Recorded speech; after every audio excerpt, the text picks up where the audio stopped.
Picking up from last video, we had the following question. What is the largest possible number of linearly independent three-component vectors that one can have? And the same for n-component vectors. How do we analyze this? Well, when I think about what it means or how we determine that vectors are linearly independent. How do we do that in the last video? Well, we took the vectors, put them as the columns of a matrix, and then row reduce. And then what do we conclude? Well, if every column is a pivot column, then the vectors are linearly independent. Okay, but what does it mean to be a pivot column? Well, it means that the column has to contain the first non-zero entry in a given row of the matrix. Well, if I have three-component vectors, I only have 3 rows, which means I can have at most 3 pivot columns. So what does that mean? Well, it means that I can have at most 3 linearly independent three-component vectors. Right? If I have more than 3 vectors, I have too many columns. I can't put a pivot in every column. So I can have at most 3 vectors in this case. What about the n case? Well, then it's n vectors. You can have at most n linearly independent n component vectors. All right, so in this video, we're looking at what happens when you have the most number you possibly can. If I have 3 linearly independent three-component vectors, what happens? Let's see what happens here. And the way I want to think about this is looking for constants C1, C2, and C3, such that when I add up these vectors with those constants, I get whatever vector I want. And so I've given examples here as a starting point. Let's just think about how we would solve the first of these problems. I want to find if it's possible to get C1, C2, and C3 such that C1 times 3, 1, 1, plus C2 times 1, 0, minus 3, plus C3 times 5, 2, 1 equals 2 minus 1, 2. Well, this looks awfully familiar. If I were to replace this vector by the 0 vector, this is exactly the way you would go about figuring out if these 3 vectors are linearly independent. You would take the columns, put them in the matrix, row reduce, and see what happens. So what if I make this not 0, 0, but leave it as the vector we had before? Well, I can do the exact same thing as before, set the equations, row reduce, try to solve. Now I just have a right-hand side column that's not all zeros, it's numbers. So I can build this now as a matrix form as 3, 1, 1, 1, 0, minus 3, 5, 2, 1, right side of 2, minus 1, 2, and now try to solve.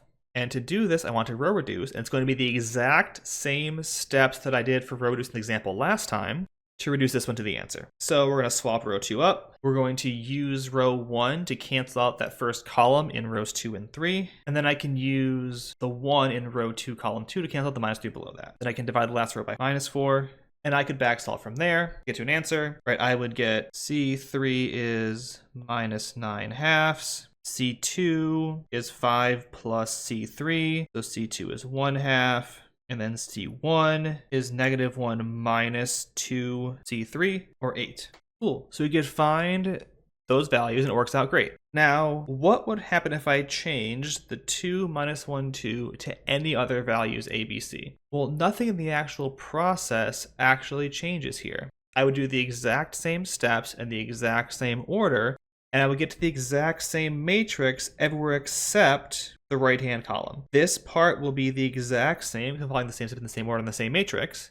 I'll just get different ways of solving this out. So what I get in that case? Well, in that case, I would get, on that right-hand side, I start with A, B, C. I then swapped R1 and R2. I did row 2 minus 3 row 1 and row 3 minus row 1. And then I did row 3 plus 3 row 2 and then row 3 over minus 4. And that's what would go in this spot here. You can go further and solve for actual C1, C2, C3 in terms of A, B, and C, but you don't really have to. The idea is that this will work no matter what A, B, and C are. So if I were to take that and abstract it one step further, this works no matter what, as long as I have a collection of the maximum possible number of linearly independent vectors. Here's the abstraction part. Assume I have n component vectors and I have n of them that are linearly independent. So I have that maximum set. What do I know about choosing these values for C1 through Cn so that they add to B? This always works and there's always exactly one solution. And what's the idea? Well, the idea is that because we know these vectors are linearly independent, we know that if I put these vectors in the columns of a matrix and then row reduce, I know I end up with a matrix that has 1s on the main diagonal,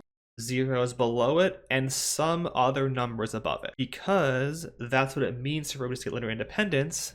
when I have zeros on the right-hand side, I have to have every column be a pivot column. And since every column is a pivot, and I only have n rows, n columns, I have to have ones on the diagonal, zeros all down here, and there's going to be numbers up here. I don't really care what they are, but there's going to be numbers there. It's going to reduce to the point that I will have the appropriate set with zeros below the diagonal, not that one I had there, zeros, and stuff above it. And this works no matter what vector I tack on the right-hand side. If I put a 0 there, I know that means that C1, C2 all to be 0, which is because they're linearly independent. If I tack a different vector there, say this vector b, and I row reduce this, following the exact same set of steps, I will still get my 1s on the diagonal, my zeros down here, my numbers up here, and then some set of numbers over here. Now, I don't know exactly what those are, but I could find them based on the steps of row reduction of the vector b itself.